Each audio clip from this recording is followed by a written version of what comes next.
காலைதோறும் புதியவை, குறைவை நிறைவாக்குவார். ஜனவரி 2. கர்த்தர் என் மேய்ப்பராயிருக்கிறார், நான் தாழ்ச்சியடையேன். சங்கீதம் 23:1.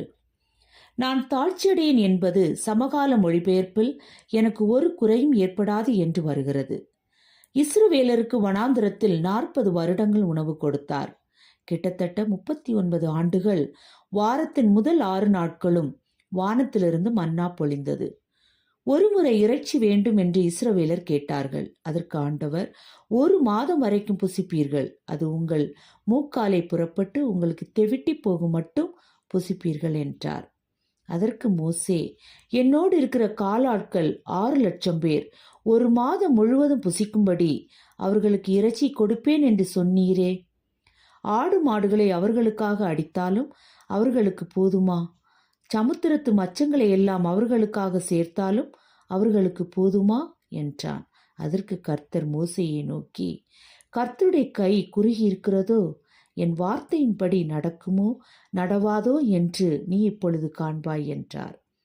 கேன்பி மையம் எனும் கிறிஸ்தவ தொண்டு நிறுவனத்தைச் சேர்ந்த ஏப்ரல் லெஷர் பின்வரும் சம்பவத்தை கூறுகிறார். எங்கள் மையத்துக்கு அருகிலிருந்த ஒரு பள்ளிக்கூட ஆசிரியர் எங்களுக்கு பின்வரும் வேண்டுகோளை மின்னஞ்சலில் அனுப்பியிருந்தார். எங்கள் பள்ளியின் இலவச உணவு திட்டத்தில் உள்ள மாணவர்கள் சாப்பிடுவதற்கு போதுமான உணவுப் பொருட்கள் எங்களிடம் இல்லை. குழந்தைகள் வீட்டில் எதுவும் சாப்பிடாமல் பள்ளிக்கு வந்து கொண்டிருக்கிறார்கள். எங்கள் பிள்ளைகளுக்கு காலை உணவு வழங்க கேன்பி மையம் ஏதாவது செய்ய முடியுமா என்று கேட்டிருந்தார். இந்த செய்தி வந்தது ஒரு புதன்கிழமை.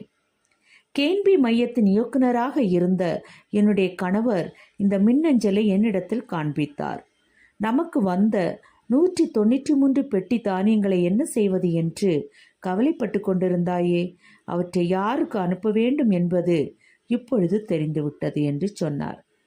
அந்த திங்கட்கிழமை காலையில் அருகில் இருந்த உணவு நிறுவனம் ஒன்று இந்த 193 பெட்டி தானியங்களை எங்களுக்கு அனுப்பியிருந்தது. இவ்வளவு தானியத்தை என்ன செய்வது என்று யோசித்து கொண்டிருந்தோம்.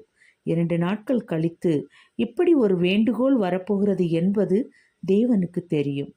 அவர்களுடைய தேவைகளை சந்திப்பதற்கு தேவையான உணவுப் பொருட்களை 2 நாட்களுக்கு முன்னேறையே ஆண்டவர் எங்களுக்கு அனுப்பி வைத்திருந்தார். எவ்வளவு நல்ல ஆண்டவர்! உங்கள் தேவைகள் அனைத்தையும் சந்திப்பார். ஆசைகளை அல்ல, தேவைகளை. ஜெபம். அன்புள்ள ஆண்டவரே, எங்கள் குறைவுகள் எதுவாக இருந்தாலும் உம் சித்தப்படி அவற்றை மாற்றியருளும். ஆமேன்.